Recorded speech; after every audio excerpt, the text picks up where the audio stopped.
Mic off करा. बाहेर उभा राहा. महाराष्ट्रात खोटा इतिहास सांगितला जातोय, त्या संदर्भात काल जयसिंगराव पवार सरांनी सुद्धा भाष्य केलेलं आहे आणि अशा व्यक्तींकडे लक्ष देता का अशी बोचरी टीका सुद्धा त्यांनी केलेली आहे. तुम्ही त्या कार्यक्रमाला होतात, त्यांच्याशी संवाद साधलात, नेमका इतिहास काय सांगतो?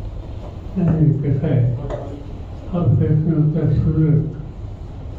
सुरत आणि सुरतचा केलेला छत्रपती शिवाजी महाराजांनी दिवसाचा नाही. दुसऱ्यानं वस्तुस्थिती वेगळी असताना राज्याच्या उपमुख्यमंत्र्यांनी एक वेगळं विधान केलं आणि त्या विधानामध्ये त्यांनी असं घोषित केलं की अशा प्रकारचं विरोध करण्याचं काम हे छत्रपतींनी केलेलं नव्हतं आणि चुकीचा इतिहास मांडण्याचं काम काँग्रेस पक्षाच्या वतीने केलं होतं. आता या संबंधीचं वास्तव चित्र मांडण्याचा अधिकार कोणाचा आहे की ज्यांचं आयुष्य इतिहास वेळेमध्ये इतिहासाचं संशोधन करण्यासाठी, इतिहासाचा अभ्यास करण्यासाठी वास्तव इतिहास जनतेचं समोर मांडण्याचं काम त्यांनी केलं. अशानं हा अधिकार आहे.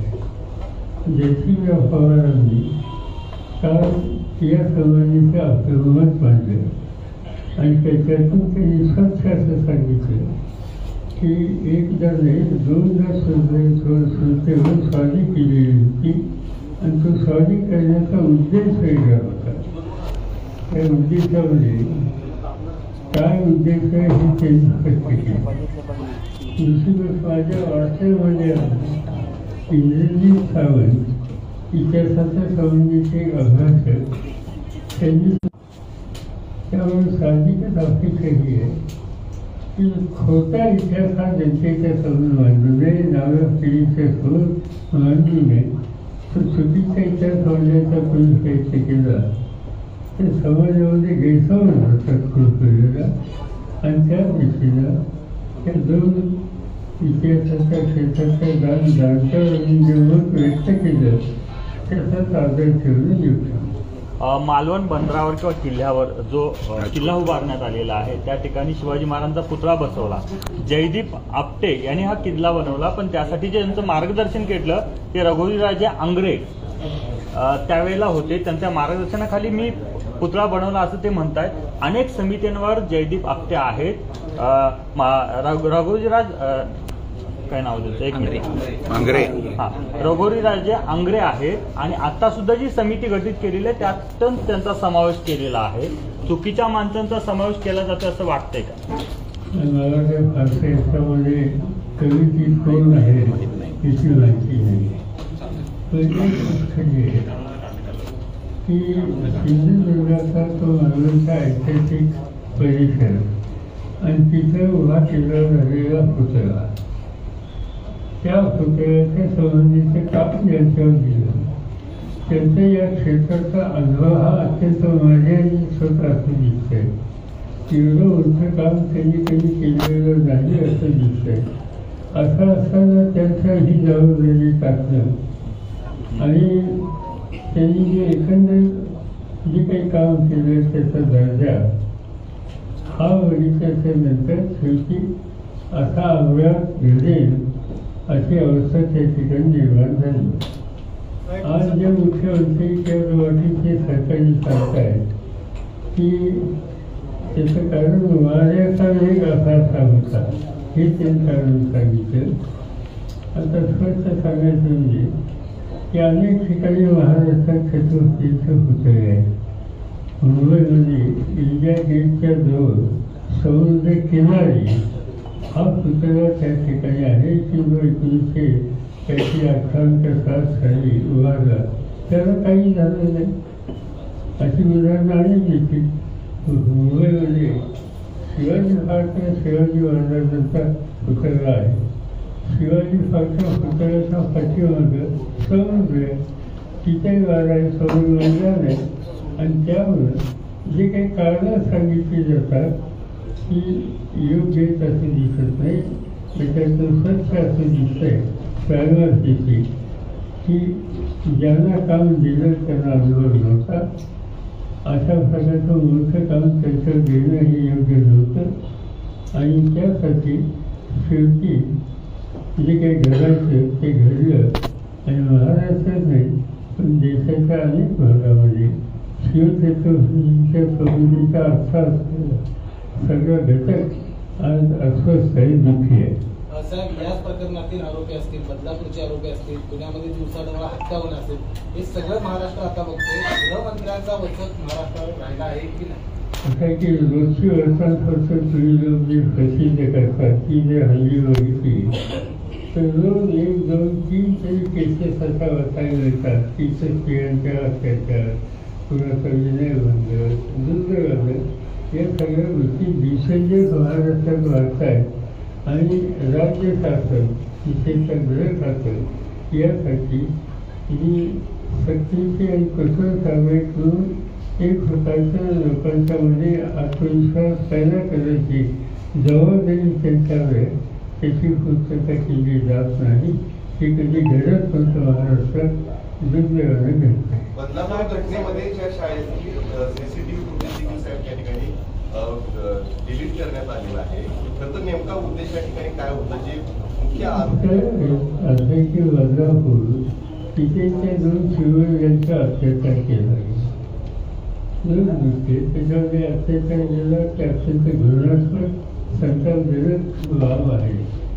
पण दुसऱ्या बाजूला नागरिकांना कळल्याच्यानंतर त्याची प्रतिक्रिया सामान्य नागरिकांच्यात होणं साहजिकच आहे. त्यासाठी त्या ठिकाणी हजारो लोक जमले आणि बदलापूरच्या पोलिसांच्या जनतेची जी प्रतिक्रिया होती, सरकारकडून काय सांगण्यात आलं, बाहेरनं माणसं आणण्यात आली. म्हणजे कोण कशाची बाहेरनं माणसं आणली. आणि दुसरी गोष्ट त्या ठिकाणी जे लोक एकत्र जमले होते त्या लोकांच्यापैकी अनेकांच्या खचरे घालण्यात आले आणि एवढ्या मोठ्या संख्येने तुम्ही रस्ता अडवला. म्हणजे लोकांच्या आलेली कीड व्यक्त होणं ही सुद्धा लोकशाहीच्या चौकशीत बसून होत असेल तर ते काही चुकीचं नाही. पण त्यासाठी तुम्ही अस्वस्थ असलेल्या लोकांच्या खचरे भरतात ही गोष्ट निंदनीय आहे आणि ती काही घडली आहे काही सांगणार नाही. पण या सगळ्या राजकोट प्रकरण असू दे किंवा बदलापूर प्रकरण असू दे, विरोधक याचं राजकारण करतात असा आरोप आहे. राजकारण काय असं आहे की काही हजार लोक जमले, त्यांनी त्याची प्रतिक्रिया व्यक्त केली आणि त्यांच्या खर्चे भरल्याच्या नंतर शक्यतो खर्चे भरणं टाळा असं सांगणे तर ते राजकारण नाही. तिथे काही लोक आम्ही कोणी जमा केलेले नव्हते. बदलापूरच्या सारी जनतेची ही प्रतिक्रिया होती आणि इथे राजकारण आणण्याचं काही कारण नाही. आता मालवणचा जो प्रसंग आहे, शिवछत्रपतींचा पुतळा इथे जो पडला, तिथे सुद्धा राजकारण आणलं असं बोललं जातं. राजकारण कसं तिथे लोकांची रिॲक्शन होणार. शिवाजी महाराजांच्या प्रतिमेची अशी स्थिती होणं त्याचा अर्थ महाराष्ट्रात लोक रिॲक्ट झाले तर असेल वाटायचं कारण नाही आणि त्यामुळे इथं राजकारण अजिबात म्हणत नाही. गडकरींनी एका कार्यक्रमात असं म्हटलेलं आहे की समुद्रच्या काठावर रस्ते बांधताना स्टेनलेस स्टीलचा वापर करावा अशा प्रकारचा मी आग्रह अनेक वेळेला धरलेला आहे. जर पुतळा बनवत असताना लोखंडाऐवजी स्टेनलेस स्टील बनवला असता तर पडला नसता. गडकरींना हे कळतं तर मग बाकीच्यांना तर का कळत नाही अशा प्रकारचं. केंद्र सरकारमध्ये जे काही म्हणते त्याच्यात गडकरी एक म्हणते. माझं स्वतःच अनेक वर्षाचा अनुभव आहे. एखादं काम ते घेतलं तर ते बारकाईने काम करतात. त्या कामामध्ये ते स्वतःला गुंतवून घेतात आणि कामाचा दर्जा चांगला राहील याची काळजी घेतात. आज देशामध्ये अनेक ठिकाणचे रस्ते आता पुणे कोल्हापूर रस्ता जर सांगलीवर किंवा कोल्हापूर ते जळगाव रस्ता हे जर सांगितलेलं बरं, तिथं बाकीच्या सगळ्या ठिकाणी दिवसेंदिवस रस्ते सुधारत आहेत आणि त्या सुधारणेमध्ये गडकरींचं योगदान आहे. यावेळी पार्लमेंटमध्ये सुद्धा सांगतो इथे काही राजकारण आणण्याचे काही कारण नाही. आणि त्यावर त्यांनी विवाद व्यक्त केला असेल तर जाणकारांचा सल्ला घेऊन त्यांनी वस्तुस्थिती केली असेल असं मला वाटतं. साहेब, राज्यामध्ये मुख्यमंत्री माझी लाडकी योजना, लाडकी बहीण योजना आलेली आहे. मात्र यावरूनच आता सत्ताधारी पक्षांमध्ये श्रेयवाद पाहायला मिळतोय. एकीकडे मुख्यमंत्री म्हणतायत की माझ्यामुळे योजना आली, दुसरीकडे फडणवीस म्हणतायत माझ्यामुळे आली. तर काल अजितदादांची बोर्ड लागले, त्यामध्ये अजितदादांची लाडकी बहीण अशा पद्धतीचा उल्लेख त्यामध्ये पाहायला मिळाला. कुठतरी सत्ताधारी पक्षांमध्येच वाद सुरू झाला आहे असा श्रेय घेण्यावरून असं वाटतं. चांगली गोष्ट आणखी 2 महिन्यांनी आम्हाला लोकांच्या समोर जायचंय. आम्ही एका विचाराने जाणार, आम्ही वेगवेगळ्या पक्षांचे सहकारी असं तरी एका विचाराने जाणार आणि हे लाटेचे लाडके या पद्धतीनं जातात ही चांगली गोष्ट आहे. सर, महानगर 24 जे पदाधिकारी आहेत, नेते आहेत, ते अस्वस्थ आहेत. 4 ते 5 सोडून जाण्याच्या तयारीत आहेत, असं स्वतः बावनकुळे म्हणतात आणि ते सर्व तुतारी घेण्याच्या अजेंडा सर, महाराष्ट्राच्या विधानसभेच्या निवडणुकीच्या तोंडावर महाविकास आघाडीचा मुख्यमंत्री पदाचा चेहरा अजून जाहीर झालेला नाही आणि ठाकरेंनी सुद्धा काँग्रेस आणि राष्ट्रवादीकडे असे केले, तुम्ही जाहीर करा, माझा त्याला पाठिंबा असतं. कुठं घोडा आणले मुख्यमंत्री पदाच्या चेहऱ्याच्या निवडणुकीला सामोरं जाताना? अजिबात अडलेली नाही. त्याचा आजचा विचार करायचं काही कारण नाही. अनेक वेळेला असं घडलं की नेतृत्व कोणी करायचं ही निवडणूक झाल्याच्या नंतर, संख्या असल्याच्या नंतर निर्णय घ्यायचा असतो. आज कशाचा काही सत्ता नाही, अजून बहुमत आहे, बहुमत मिळेल असं वातावरण आहे, त्याच्यावरती शंका नाही. पण त्यासाठी आत्ताच काही मांडणी करण्याची आवश्यकता नाही. यापूर्वीचं एक तुम्हाला उदाहरण सांगतो.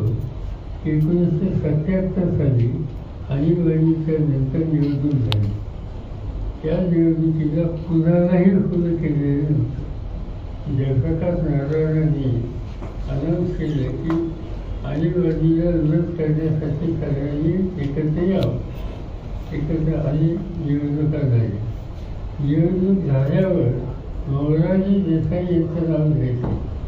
निवडणुकीत मतं मागताना मोरारजी बाईंचं नाव कधीही जाहीर केलेलं नव्हतं आणि त्यामुळं आत्ताच नाव जाहीर केलं पाहिजे. या सगळे करण्याची आवश्यकता नाही आहे. आम्ही नक्की एकत्र बसू, एका विचारानं लोकांचा पाठिंबा मिळाल्यानंतर एक स्थिर पर्याय सरकार या राज्यात देऊ. राज्यामध्ये भ्रष्टाचार मोठ्या प्रमाणात वाढलेला आहे. पुण्यामध्ये काही अधिकारी पैसे घेताना देखील सापडल्याचं पाहायला मिळते. त्याचे व्हिडिओ देखील समाज माध्यमांमध्ये व्हायरल होताना दिसत आहे. असं आहे की हे जे काही सिंधुदुर्गात घडलं, जे काही होतं त्या संबंधी, त्याच्यात सुद्धा त्याचा दर्जा आणि त्याचा निर्णय त्याच्यामध्ये भ्रष्टाचार लोकांच्या म्हणजे पटी खाते. आज अनेक ठिकाणी सत्तेचा गैरवापर आणि भ्रष्टाचाराचा पुरस्कार हे सूत्र सध्याच्या सरकारचं झालेलं आहे आणि ही अवस्था चिंताजनक आहे. उद्याच्या निवडणुकीमध्ये आम्हाला लोकांच्याकडून जे मुद्दे लोकांच्या समोर मांडले जातील त्या ठिकाणी भ्रष्टाचार आणि त्याचे दुष्परिणाम या संबंधीची भूमिका आग्रहानं मांडली जाईल. सर, राज्यात तुम्ही म्हणताय की तर RSSने जातीगत जनगणनेचं म्हणजे करावी असं सुचवलेलं आहे. म्हणजे पूर्वी RSS किंवा भाजप जातीगत जनगणनेला विरोध करत होते, तर त्याच्यावर त्यांची भूमिका बदललेली आहे. आणि दुसरा प्रश्न, आता ज्या होऊ घातलेल्या राज्याच्या इलेक्शन आहेत त्याच्यानंतरची परिस्थिती निर्माण होईल, त्याचा केंद्राच्या स्थिरतेवरती अस्थिरतेवरती काय परिणाम होईल, काय वाटतं?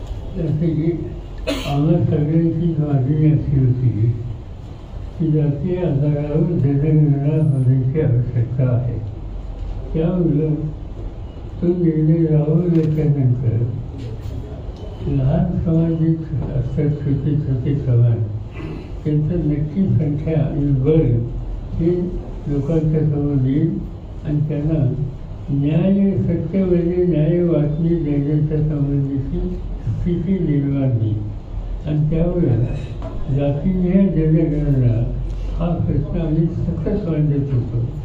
आता RSS सुद्धा त्या संदर्भात विचार करत असावं असं वृत्तपत्राचं वाचन दिसतं आणि ते जर ते केलं तर त्याच्यात काही चुकीचं नाही. तुम्ही म्हणताय की निवडणुकीनंतर स्थिर सरकार होईल, मात्र आता संघ सुद्धा ऍक्टिव्ह झालेला आहे. संघाचं म्हणणं आहे की आम्ही सुद्धा निवडणुकीत ऍक्टिव्ह होतो, पण मुख्यमंत्री भाजपचाच राहिला नाही. त्याच्या पक्षाला त्याच्या विचाराला त्यांची भूमिका मांडण्याचा अधिकार आहे. आम्ही असं म्हणतो की आम्ही जी आघाडी घेतलेली त्या आघाडीचा धोका तुम्ही करा, तो काँग्रेसचा करा, तो उद्धव ठाकरेचा, शिवसेनेचा करा, तो राष्ट्रवादीचा करा, तुम्ही करा. त्याच्यामध्ये काही आमच्यात पुरेसं मंदिर नाही. तसं दुसऱ्या बाजूने सांगितलं की यांचा शास्त्र होते तो त्यांचा अधिकार. साहेब, महाराष्ट्राचं राजकारण बदलत चाललेलं आहे, आपण बघताय. आता महाराष्ट्रातली परिस्थिती तुम्ही सांगितली आहे, पण जे 5 वर्षापूर्वी भाजपमध्ये काही कारणांमुळे गेले ते आता घर वापसी करत आहेत. म्हणजे हर्षवर्धन पाटील सारखे नेते असू देत किंवा अन्य कोणी त्यांना परत जे काही घर वापसी करतायत त्यांना परत घेणार का? साधारणतः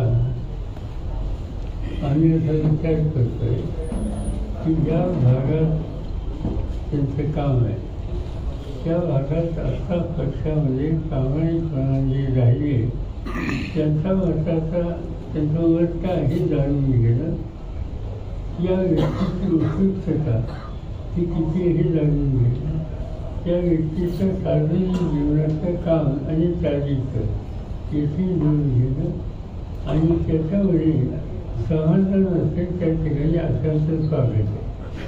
बाकी त्यांच्याबद्दल तिथल्या स्थानिक नेत्यांना विश्वासात घेऊन निर्णय घ्यावे लागतो. आता काल मी कागदला गेलो होतो, संबंधित सिंग या ठिकाणी बसले. त्यांनी हा निर्णय घ्यावा त्यांची अशा प्रकारची अपेक्षा आमच्या सगळ्या सहकार्यांची आधीपासूनची होती. त्यांचं सार्वजनिक निर्णयाचं चारित्र्य, काम करण्याची पद्धत, हातामध्ये असलेल्या संस्थाच एकच कारभार घेऊन चालवण्याच्या उद्देशी भूमिका या सगळ्या गोष्टींच्यावर त्यांच्यासारख्या सरकारांनी चुकीच्या जागी बसू नये, इथंच यावं असा आग्रह आमच्या अनेक नेत्यांचा होता आणि सुदैवाने त्याला प्रतिसाद दिला. अशा व्यक्तींचं स्वागतच करायला आणि सध्यावर त्यापेक्षा अधिक काही सांगायची आवश्यकता नाही. लोकसभेच्या निवडणुकीमध्ये इंडिया आघाडीनं जो पंतप्रधान पदाचा चेहरा जो आहे तो जाहीर केला होता आणि म्हणूनच कमी प्रमाणात ज्या जागा आपल्याला मिळाल्या त्या कमी होत्या अशी शिवसेनेची त्यावेळीची भूमिका होती. आता देखील मुख्यमंत्री पदाचा चेहरा आपण डिक्लेअर करावा अशी त्यांची तुम्ही राज्यावर तुम्ही फिरता, काल पण तुम्ही भाषणात म्हणला की आम्हाला परिवर्तनाची संधी आहे महाराष्ट्रात. मी फिरतात महाराष्ट्रात, तर काय परिवर्तनासंदर्भात आपले काय होईल परिवर्तन किंवा काय? सरळ असं दिसतं या ज्याच्या हातामध्ये देशाचं राज्याचं प्रशासन आहे, सत्ता आहे, तिथं लोकांचा विरोध आहे. तर लोकसभेच्या निवडणुकीमध्ये सातत्यानं प्रधानमंत्री सांगत होते 400 पार, ते 400 पार तर घडलं नाही. ती शेवटी 230 संध्याकाळच्या होते आणि सरकार बंगाला सुद्धा चंद्राबाबू आणि नीतीशी वरील नसती तर सरकार झालं नसतं. ही अवस्था त्यांची आली. लोकांनी त्यांना त्यांची जागा दाखवली. 3 दिवस राज्याचा प्रशासन कारभार ज्या पद्धतीने चालतो ते पाहिजे नंतर महाराष्ट्रात सुद्धा आम्हाला असं दिसतंय लोकांना बदल हवा आहे. आता तो बदल हवा असेल तर आमची जबाबदारी आहे की आम्ही जे एकत्र आलेलो आहोत एकीचं दर्शन दाखवेल, कार्यक्रम लोकांच्या समोर दाखवतील आणि निवडणुकीमध्ये परिवर्तनाला प्रतिसाद देण्याच्यासाठी आम्ही सगळे मिळून एकत्र कष्ट करू याची आज आवश्यकता आहे आणि आम्ही त्या रस्त्याने चालू. निवडणुकीत उमेदवारांची चणचण भासत होती. आताच्या निवडणुकीत काय चित्र आहे? कारण अनेक जण इच्छुकांच्या रांगा आपल्याकडे लागलेल्या आहेत, म्हणजे महाविकास आघाडी. मागच्या वेळेस सुद्धा चर्चा नव्हती आणि आताही चर्चा की आम्ही आता मागच्या वेळेची निवडणूक केंद्रात घेतो आणि केंद्राच्या निवडणुकीत एक वेगळं चित्र ठरवलं होतं. निवडणूक सुरू झाली त्यावेळेला तुम्ही लोकांनी एकटीच असं तयार केलं की मोदी आहे तो नाव केलं अशी भूमिका लोकांच्या समोर मांडली आणि त्यामुळे मोदीशिवाय दुसरा पर्याय नाही असं चित्र जिल्ह्यात उभं झालं होतं ते वास्तव नव्हतं. आज तशी स्थिती नाही. साहेब, राज्यात एसटी कर्मचाऱ्यांनी पुन्हा एकदा बेमुदत संपाचा आपल्याकडे खेचण्याचा नितीश कुमार काय प्रयत्न सुरू आहे का किंवा येणाऱ्या राज्याच्या इलेक्शन नंतर त्याला गती प्राप्त होईल? असं आहे की हे दोघेही अनेक वर्ष सार्वजनिक जीवनात काम करणारे नेते आहेत, त्यामुळे त्यांना खेचणं वगैरे हे काही शक्य नाही. हा निर्णय त्यांचा निर्णय घ्यायचा आहे. सर, महाराष्ट्र आतापर्यंत अनेक प्रश्नावर आपला स्वतंत्र बुद्धीचा निर्णय घेण्याची पद्धत या दोघांनी दाखवलेली आहे. व मी आता तुझं काय होतं महाराष्ट्रात एक मिनिट संपाचा हत्यार उपासलेला एसटी कर्मचाऱ्यांनी बेमुदत संप त्यांनी सुरू केलेला आहे. सरकारबरोबर बैठक देखील झाली पण ती निष्फळ ठरलेली आहे आणि ते संपावर ठाम दिसत आहेत विलिनीकरण आणि अन्य मागण्यासाठी जे सरकारनं त्यांना आश्वासन दिलं होतं. आज सकाळी माझ्या वाचनात आले की मुख्यमंत्र्यांनी आज बैठक बोलवली. बैठकीत काही मार्ग निघाला आनंद. एसटी कामगारांची जी मागणी आहे त्याच्यामध्ये राज्य सरकारने 4 वर्षी पूर्ण निर्णय घ्यावा त्याच्यात मदत त्यांना करा आणि शक्यतो लवकरात लवकर हा प्रश्न सोडवावा. त्याचं कारण की आणखी 1 दिवसांनी 2 दिवसांनी एसटीने कोकणामध्ये जाणारा मुंबईकर असेल किंवा कोल्हापूरकर असेल हा एक मोठा वर्ग असतो. सणासुदीचे दिवस आहेत आणि त्याच्याच लोकांना यात्रा होऊ नये अशी भूमिका राज्य सरकारने घ्यावी आणि एसटी कामगारांच्या प्रश्नाची लवकर करू. साहेब, सणासुदीचे दिवस आहेत त्यामुळे संप करू नये असं आवाहन मुख्यमंत्र्यांनी देखील केलं आहे. मात्र सदाभाऊ खोत असतील, पडळकर जे भाजपशी संबंधित आहेत त्यांनी मात्र या सगळ्या संपाला पाठिंबा दिला आहे आणि बेमुदत संप चालू ठेवावा असं म्हटलंय. कुठेतरी विरोधाभास दिसतोय का दोन्ही? की सरकार एक सांगते आणि त्यांचे सहकारी दुसरं सांगते आणि याची किंमत सामान्य प्रवाशांना द्यावी. त्याची नोंद महाराष्ट्रातील महाविकास आघाडीने जो मोर्चा काढला होता, चप्पल मारून मोर्चा काढला होता, ती महाराष्ट्राची संस्कृती नाही अशा पद्धतीची टीका मुख्यमंत्री आणि उपमुख्यमंत्र्यांनी केलेली आहे. महाराष्ट्राची ही संस्कृती आहे का की छत्रपती शिवाजी महाराजांची प्रतिमा ज्यांना अनुभव नाही, ज्यांचा बनवण्याचा दर्जा या उद्देशी खात्री नाही अशा लोकांच्या हातात घेऊन एक महाराष्ट्राच्या जनतेचा अस्मितेला धक्का बसेल अशा प्रकारच्या गोष्टी करायच्या आणि ह्या गोष्टी कुणाबद्दल करायच्या? छत्रपती शिवाजी महाराजांच्या छत्रपती शिवाजी महाराज असो, राजेश्री शाहू महाराज असो, आंबेडकर असो किंवा महात्मा ज्योतिराव फुले असो यांच्याबद्दल कुठल्याही प्रकारची अनाचाराची गोष्ट कोणाकडे घडली तर महाराष्ट्रातले सर्वसामान्य लोक हे कधी स्वीकारत नाही आणि त्यामुळे असं जे घडते तसंच घडते त्याचे परिणाम. अन्नधान्याच्या कमतरतेसंदर्भात काल आपण भाषणात उल्लेख केलात. अन्नधान्याची कमतरता आहे, बाहेरच्या देशातून धान्य मागवावं लागतंय. खरं तर केंद्र सरकारची भूमिका जी आहे शेतकऱ्यांच्या संदर्भातली ती चुकत आहे, त्यामुळे सगळं घडते. नेमकं काय विश्लेषण करा? असं आहे की जो देश भारत जगातल्या 18 देशांना अन्नधान्य निर्यात केलं, जगातलं 2 नंबरचं गव्हाचं उत्पन्न भारत असतं, जगातलं 1 नंबरचं तांदूळाचं उत्पन्न भारत असतं. आज तो भारत काही प्रमाणात गहू आयात करतं ही गोष्ट चांगली नाही आणि त्याच्या काळामध्ये जर गेला तर उत्पादन खर्चाचा विचार करून उत्पादनाची किंमत ही जी शेतकऱ्याला द्यायला हवी आहे त्या संबंधीचं धोरण वास्तव असल्याचा सरकारचं नाही आणि त्याचा परिणाम शेवटी शेतकरी अन्य पिकाकडे वळतो आणि आयातीचं संकट आपल्याला येतं. याचा स्पष्ट अर्थ आहे की शेतकरी आणि त्याचा व्यवसाय या संबंधीचा सहानुभूतीचं पाठविण्याचं धोरण हे केंद्र सरकारने आखायला हवं आहे तिथे आखले जात नाहीत. त्याची दुष्परिणामे रोजी राजू आहे ती शेतकऱ्यांच्या हिताची नाही. सर महाराष्ट्रामध्ये नवीन आपल्याकडे साखर धंदा आहे.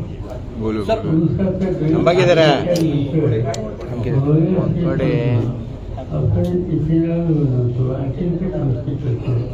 आता हे अधिक मिळवायचं आणि देशाला अधिक संपत्ती वेगळ्या पद्धतीची तयार करण्याची पद्धती पद्धतीने त्याच्यावर बंधन घातली.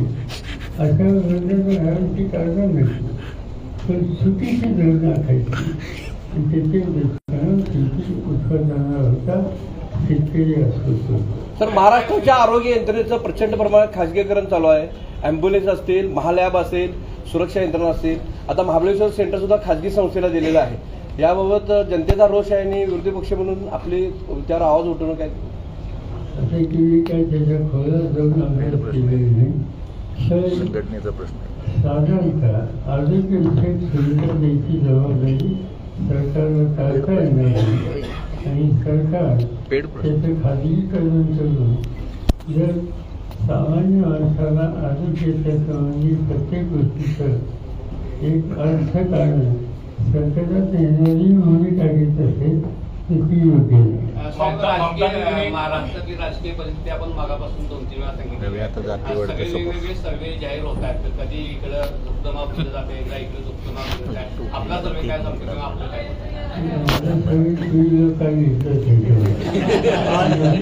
निवडणुकीला काही अवघे महिने राहिलेले आहेत. जागा वाटपाचा तिढा साधारण कधीपर्यंत सुटेल? आता पहिल्या टप्प्यात किंवा दुसऱ्या टप्प्यात कुठपर्यंत निर्णय आलेला?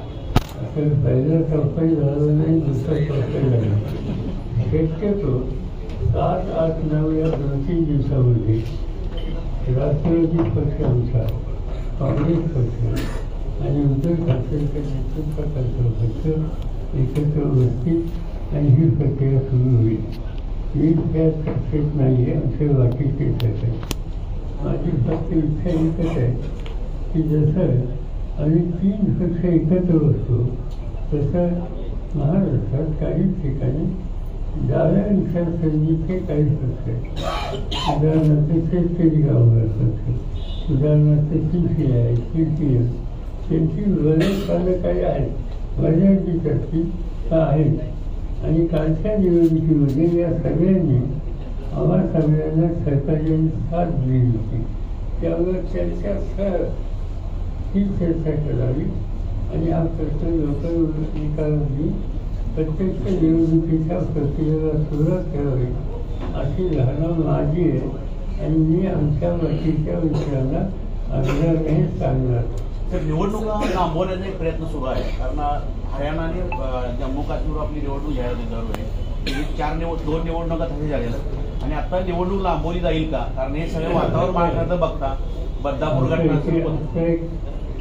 प्रधानमंत्र्यांनी 15 ऑगस्टच्या भाषणामध्ये आणि त्यानंतर सुद्धा हे सांगितलं एकाच वेळेला सगळ्या निवडणुका होणे देशाच्या हितात. हे त्यांनी जाहीर केलं आणि दुसऱ्या दिवशी हरियाणा, झारखंड, महाराष्ट्र याच्या निवडणुका जाहीर झाल्या आणि त्याच्यासारख्या वेगळ्या आजच्या दिवशी प्रधानमंत्री सरकारच्या एकत्र निवडणुका घेणं त्याची अत्यंत गरज आहे. नाही तो सरकार परिणाम होतो आणि दुसऱ्या दिवशी अशा प्रकारचा निर्णय वेगळ्या निवडणुका घ्यायचा दाखवत त्याचा सत्य अर्थ आहे की बोलायची एक आणि करायची ही भूमिका त्याच्यामध्ये जी तक्रार असते त्याच्यात सत्य. राज्यात तिसऱ्या आघाडीचा प्रयोग एक सुरू आहे. जर तशा पद्धतीचा प्रयोग यशस्वी झाला तर फटका कोणाला बसेल असं वाटतं? कारण ज्या पद्धतीनं ही चर्चा सुरू आहे, संभाजीराजे असतील, प्रहार असेल. माझ्याकडे त्याची काही माहिती नाही. पण लोकशाहीमध्ये कुणालाही निवडणुकीला सावरण्याचा आहे पण ते एकत्र ते व्यक्ती करतात. त्याच्यासमोर आपण भाषा करायचं कारण ममता दिल्लीने त्यांच्या राज्यामध्ये एक महिला सुरक्षेबाबत कडक असा कायदा केलेला आहे. महाराष्ट्रात मात्र शिथिल विधेयक अद्याप पडू नये.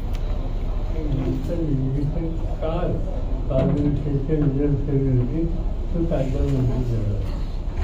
महाराष्ट्रात आता विधानसभा होईल असं दिसत नाही.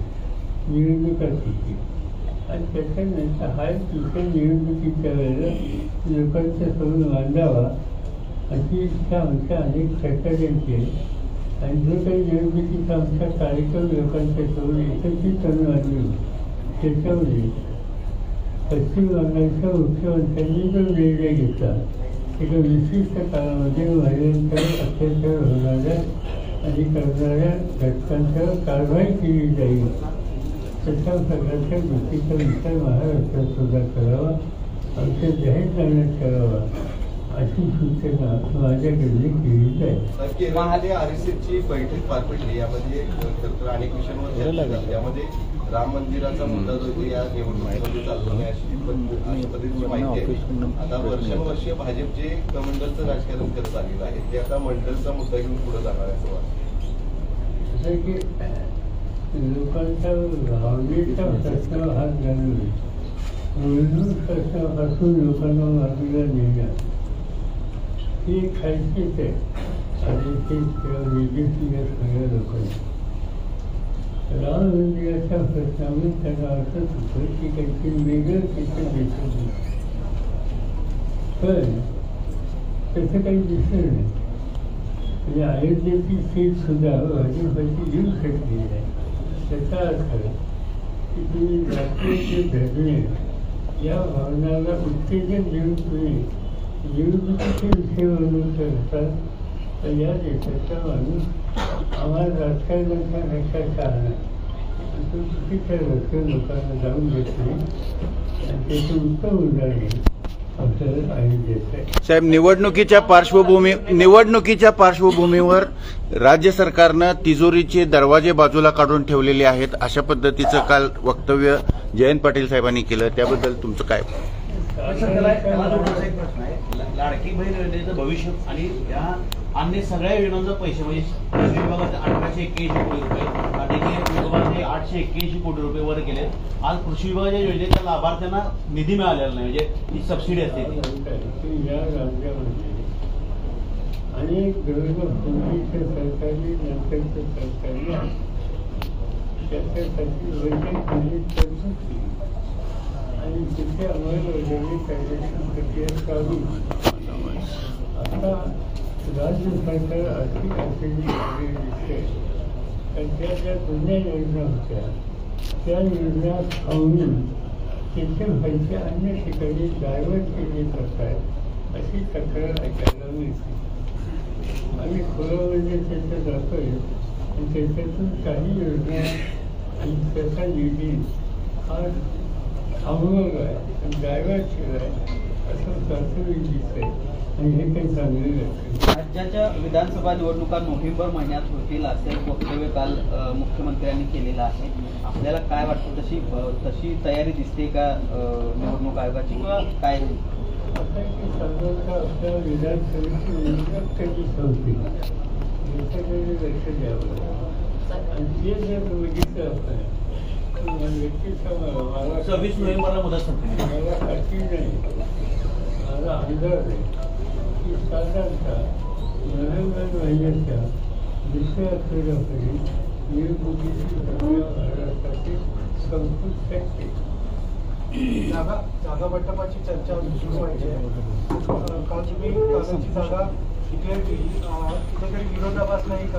उद्धव ठाकरेंनी सांगलीची लोकसभेची जागा उमेदवारासहित डिक्लेअर केली. थोडंसं तुम्ही त्यावेळेस म्हणजे चुकीचं आहे वगैरे असं बोलला होता किंवा काही जागांवर सहमती झालेली आहे का? चर्चा केली नाही, म्हणजे कागदची जागा डिक्लेअर केली नाही. जनतेला संवेदीकरण संधी झाली असं आवाहन करण्यात येईल. आता संवेदीकरण संधी झाली हे सांगण्यात आता असे राष्ट्रवादीचे किंवा काँग्रेसचे ते अधिकृत उमेदवार किंवा आमच्या आघाडीचे आहेत आपण त्या ठिकाणी जाहीर केलेलं नाही. पण लोकांचा चेहरा बघून मला समज मी जेव्हा सगळे राष्ट्राला उभं राहतो समोरच्या लोकांचा चेहरा, त्याचे डोळे, हे मला काही सांगणार पण मी तुझं ऐकलेली पिक्चर असताना ठरवलं आणि त्यामुळे अनुभव आहे. त्या अनुभवावर मी कालच्या सभेला गेल्याच्यानंतर सावरकरांनी निर्णय घेतले दिसतं असं मला दिसत. शेवटी लोकांच्या निर्णयाचा आदर करणं हा कुठल्या राजकीय कार्यकर्त्याची जबाबदारी.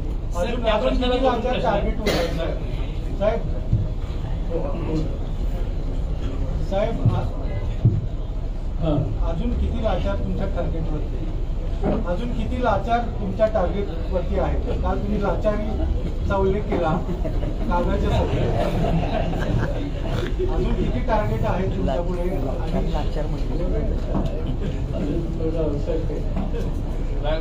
निवडणूक आता जवळ जरी आल्या असल्या येत आहेत जवळ फास्ट होईल, पण अजूनही आमदार अपात्राचं हे आमदार अपात्राचं प्रकरण आपण ते आता येत्या जमा होणार काय होणार पुढे? कारण आता निवडणूक आपण लागतात जुनं प्रकरण सुप्रीम कोर्टात केस आहे.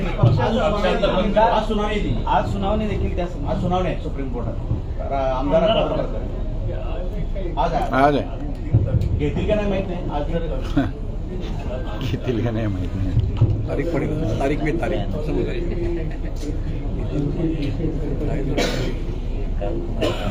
माहित काय भास्करी तर मालवणच्या त्या आपटे प्रकरणामध्ये संजय राऊतांनी वक्तव्य केलेलं होतं की आपटे हा वर्षा बंगल्याचाच आहे का याचा शोध घ्यावा लागेल. याला उत्तर देताना मुख्यमंत्री असं म्हणतायत की त्यांना शोध घ्यायचा असेल तर त्यांनी वर्षा बंगल्यावर त्यांना पाठवून द्या. अशा पद्धतीची भाषा मुख्यमंत्र्यांना शोभते का किंवा त्यांचं हे वक्तव्य योग्य वाटतं का तुम्हाला? वक्तव्य हे माझ्या दृष्टीने चर्चा करायचं कारण मुद्दा हा आहे की लोक अस्वस्थ आहेत. सिंधुदुर्गाच्या मालवणमध्ये छत्रपतीच्या पुतळ्याच्यामध्ये काय घडलं आणि त्याची जबाबदारी त्यांच्यावर आहे. त्यांना लुकआउट नोटीस द्यावी लागली, त्यांचा शोध घ्यावा अशी नोटीस सरकारला द्यावी लागली. त्याचा अर्थ ते फरार. आता जी व्यक्ती अशा प्रकारच्या चुकीच्या वृत्तीला जबाबदार आहे आणि याच्याला त्याच्या मागे असताना ती फरार आहे, याचा अर्थ त्या संबंधीची अस्वस्थता संजय राऊत असो ते आणखी कुणी शिवसेनेने केली तर त्याच्यात काही चुकीचं नाही आणि मुख्यमंत्र्यांनी त्याच्यावर भाष्य करायचं का नाही हा त्यांचा विचार आहे. पण मुख्यमंत्री म्हणून प्रशासक म्हणून असं चुकीचं काम करणाऱ्या लोकांच्या संबंधी कारवाई करण्याची जबाबदारी त्यांना टाळता येणार नाही. त्यानंतर बाकीचं काही भाष्य करू नये. जो कोणी गुन्हेगार असेल त्याला पकडण्यासाठी आपल्या सत्तेचा वापर लवकर करावा. विशाळगडावरच्या या सगळ्या घटनेला तर आता 2 महिने होत आले, त्याच्यातील आरोपी अद्याप पोलिसांना सापडत नाही आहेत. 2 महिने होत आहेत. साधारणतः ही सरकारच्यात अस्वस्थता ही की सध्याचं जे सरकार आहे ते गुन्हेगारांच्या संबंधी शोध घेणं आणि लोकांचा विश्वास वाढवणं ही आपली जबाबदारी ते टाळत आहे. सर एक प्रश्न, मुंबईच्या आंदोलनामध्ये आपण आणि कोल्हापूरचे शाहू महाराज एक हातात हात घालून राज्याला एक वेगळा संदेश देण्याचा प्रयत्न केला. तसंच राजे संदर्भात पण आपण उल्लेख केला की राजे चुकीच्या ठिकाणी होते, आता योग्य ठिकाणी आले तर कोल्हापूरचे 2 राजे एक महाराष्ट्राचा चेहरा होऊ शकतात का आपल्याकडून?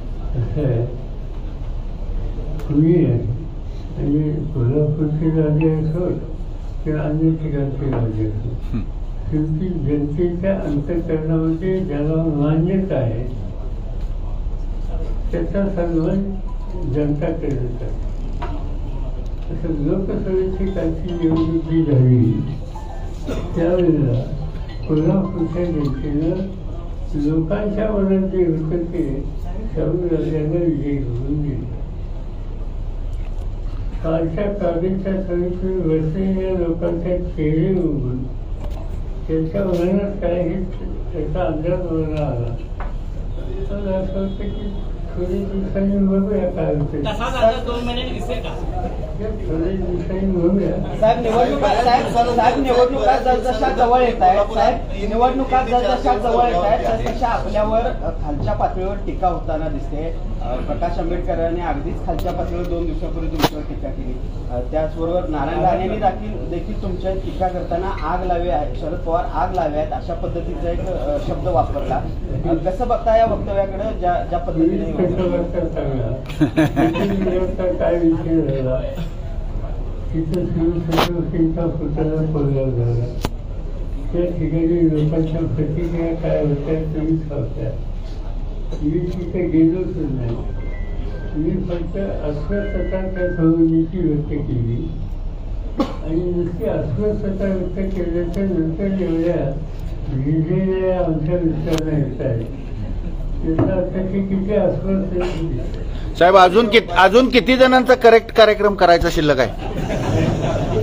कार्यक्रम करेक्ट करायचा जबाबदारी आमच्या अध्यक्ष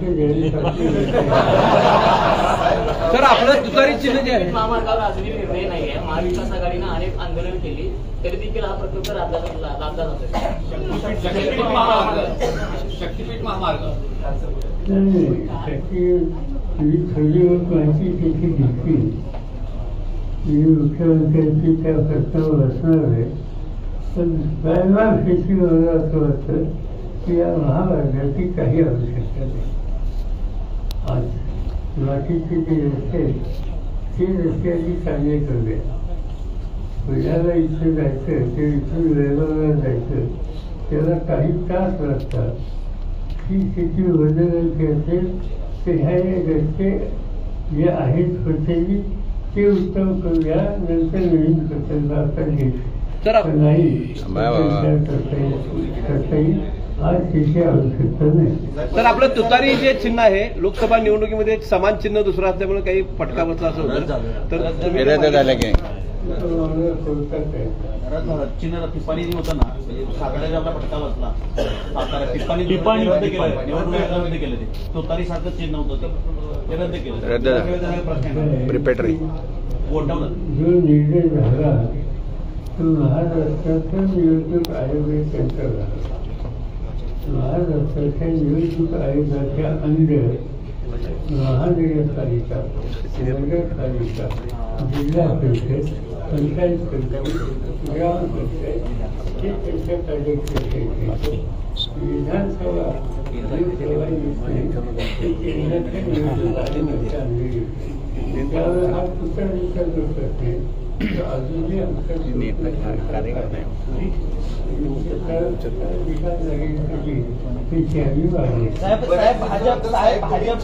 भाजपचे काही नेते अजितदादांबद्दल आता उघडपणे विरोधात बोलायला सुरुवात केली आहे. अजितदादांना सोबत घेतलं म्हणून आमचं नुकसान झालेलं आहे.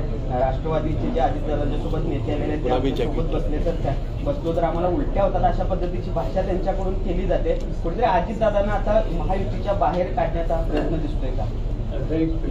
तो त्यांचा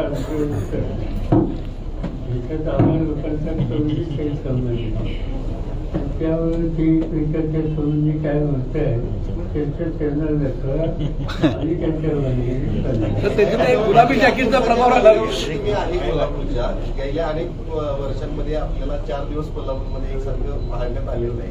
मात्र आता विशेष लक्ष कोल्हापूरमध्ये तुमचं पाहायला मिळते. कालच तुम्ही कागलमध्ये देखील जाऊन त्यांची उमेदवारी जवळपास जाहीर देखील केलेली. अशीच पद्धतीनं कोल्हापुरातल्या अनेक जागा लढवण्यासंदर्भात राष्ट्रवादी म्हणून तुमचा आता काही विशेष प्रयत्न असणार आहे का? 4 दिवसांचा दौरा हा विशेष मांडला जातो. मला जर संधी मिळाली तर महाराष्ट्रात काही गावं असेल की तिथे मी आता त्यांना जाऊ इच्छितो. त्याच्यात कोल्हापूर एक आहे बरोबर. आवाज चालली आहे 15 रस्ता 15 रस्ता